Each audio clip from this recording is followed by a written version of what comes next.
గణనీయంగా ఆదాయాన్ని పెంచడం వల్ల సుమారుగా నెట్ 9,18,36,850 రూపాయలు పెరిగింది. అదే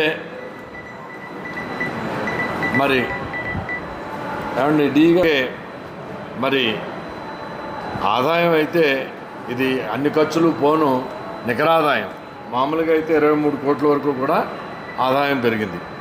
అలాగే మరి కొత్తగా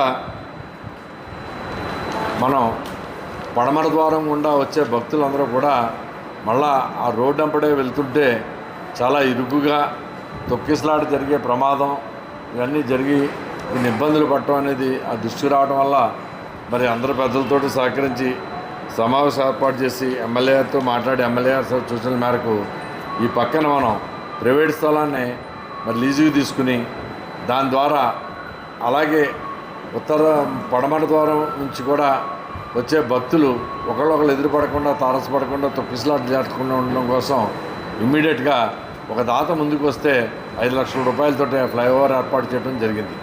అలాగే మరి చాలా కంజెస్టెడ్గా క్యూ లైన్స్ ఉండటం, అవి పటిష్టంగా లేకపోవడం, ఆ గడకర్రలతో అవి కట్టడం ఇబ్బందిగా ఉండేది.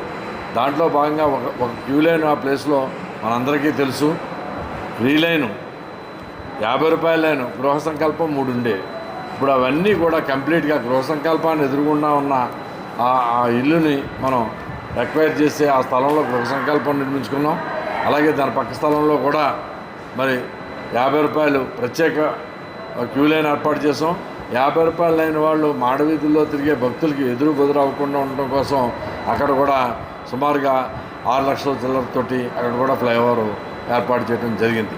అలాగే ఇదంతా కూడా పూర్తిగా మరి మనం క్యూ లైన్ కూడా ఫ్రీ లైన్ ఏర్పాటు చేయడం జరిగింది. దానివల్ల ఇదివరకు అలాగా మాడవీధిలో ప్రదర్శన చేసే వాళ్ళకి భక్తులు అడ్డం రాకుండా ఏ లైన్కి ఆ లైను వెళ్ళిపోవడం, స్వామివారి యొక్క దర్శనం సులభతరంగాను సౌకర్యవంతంగాను ఉండడానికి మరి ఆ ప్రయత్నం మేము చేయటం జరిగింది.